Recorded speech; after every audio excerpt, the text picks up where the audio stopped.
Welcome to the Deep Dive. Hey there. Our mission, as always, is pretty simple. You give us your sources, maybe articles, lists, notes, whatever you've got, and we dive right in. Yeah, we basically sift through it all and pull out the key bits, the important insights, just for you. The aim is you walk away knowing the score fast. Exactly. Yeah. And today, our source is a list. Top 10 must-watch Chinese dramas of 2025. Looks like a projection of what's going to be big. Right. So we're going to tackle this list starting at number 10, work our way down to number 1. We'll just pull out the core info from the source for each one. You know, the plot basics, who's in it, and maybe what makes it sound interesting according to this list. Perfect. Like a quick briefing on these anticipated shows. Okay, let's get into it. Starting our countdown. Number 10. Okay, number 10. The list says it's Eternal Brotherhood Season 2. Season 2, okay. Yeah. And the setting sounds pretty dramatic right off the bat. A place called Sichuan, and it's described as turbulent, with conflict between Sichuan and someone called Serom. Source lists the leads: Yang Zuwin, Liu Yuning, Zhang Ming'en, and a release date, May 30th, 2025. Sounds like a lot of alliance and fighting. Got it. Okay, moving on. Number 9 is Destiny and Saving. This one sounds epic in scope. The source mentions a millennia-long clash, righteous versus evil forces. Big scale. And the core seem to be two characters, Xin Xiaoyu and Feng Lizhu. Yeah, the source gives this origin story. They meet young, after a battle, become friends, but then, and this is quite a turn, Uh-oh. he pushes her off a cliff. What? Why? The source says it was to protect his master. The leads listed are Zhang Yuxi and Tongmeng Shi. Release date, April 8th, 2025. Looks like a real heart-wrencher. Okay, number 8, Si Jin. Ah, this one has a really interesting hook, according to the source, Rebirth. Rebirth. Yeah. The main character, Jiangxi, was killed by her lover, Yujin, but she gets reborn, gets a second chance. And she's determined to change things, I bet. You got it.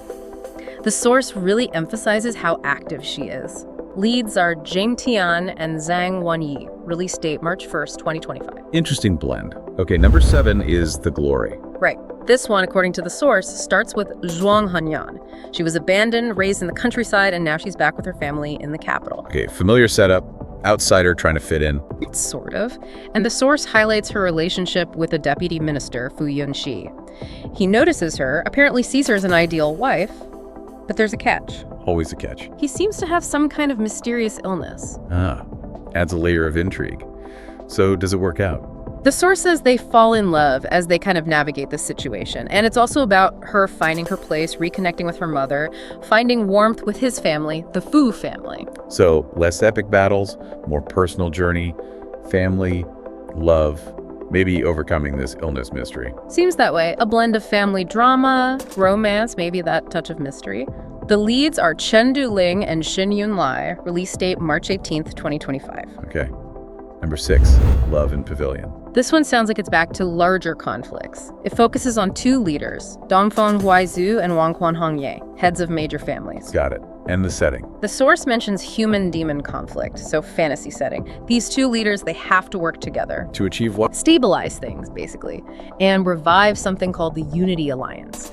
Leads are Lu Shishi and Zheng Yanlong. Release date, April 28th, 2025. All right, halfway through. Number 5, Youthful Glory. This one dives right into political stuff, according to the source. Starts with King Jiangxu investigating embezzlement, military pay. Ooh, corruption investigation. Always messy. And the source says it's very messy. Not just a simple case, it's tied into the whole dynasty's economy. Deep connections, high stakes. So he's digging deep. What else? Here's a twist the source notes.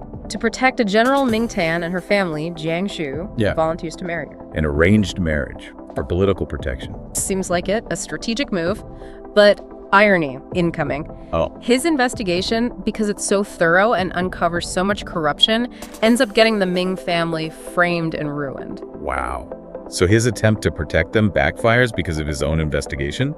That's harsh. Yeah, really highlights the potential cost of fighting corruption in a powerful system. Yeah. The source lists Song Wei Long and Bao Shang-en as the leads. Release, May 19th, 2025. Sounds intense. Definitely. Okay, number 4, Legend of Zhang Hai.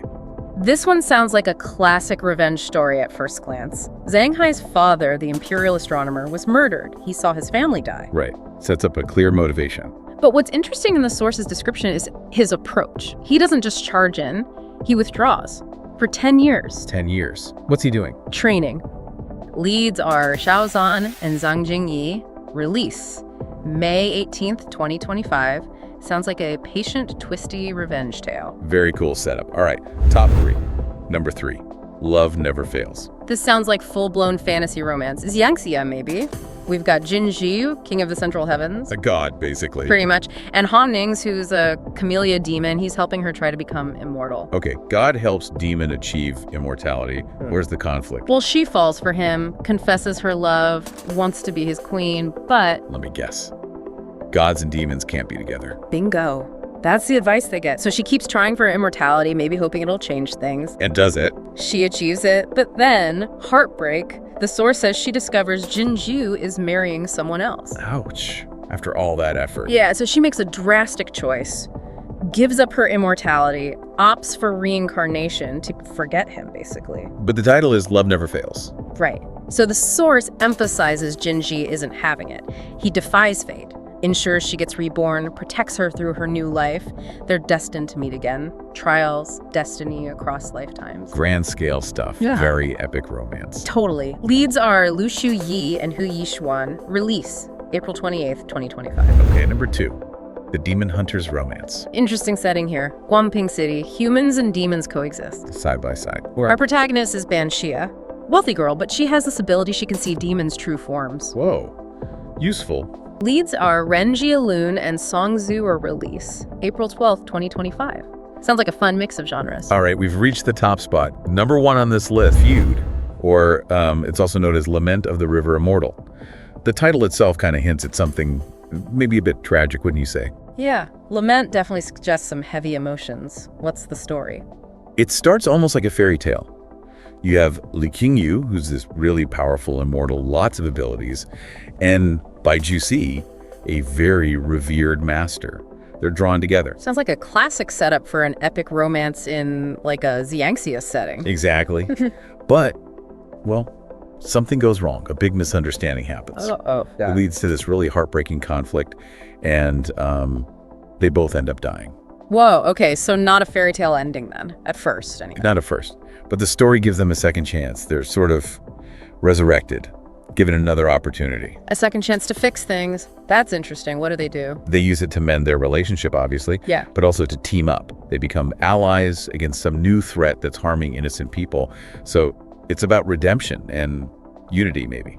Learning from the past, I like that. Actors? This one stars Bai Lu and Joseph Tseng. And like Shadow Love, where it'll be airing very soon. All these different types of stories, the revenge tales, the fantasy worlds, the political maneuvering, the intense romances, it makes you wonder, doesn't it? What does this particular mix say about what audiences are looking for right now? That's a good question. Is there like a dominant theme? Like maybe overcoming massive obstacles or characters with hidden depth seems to pop up a lot?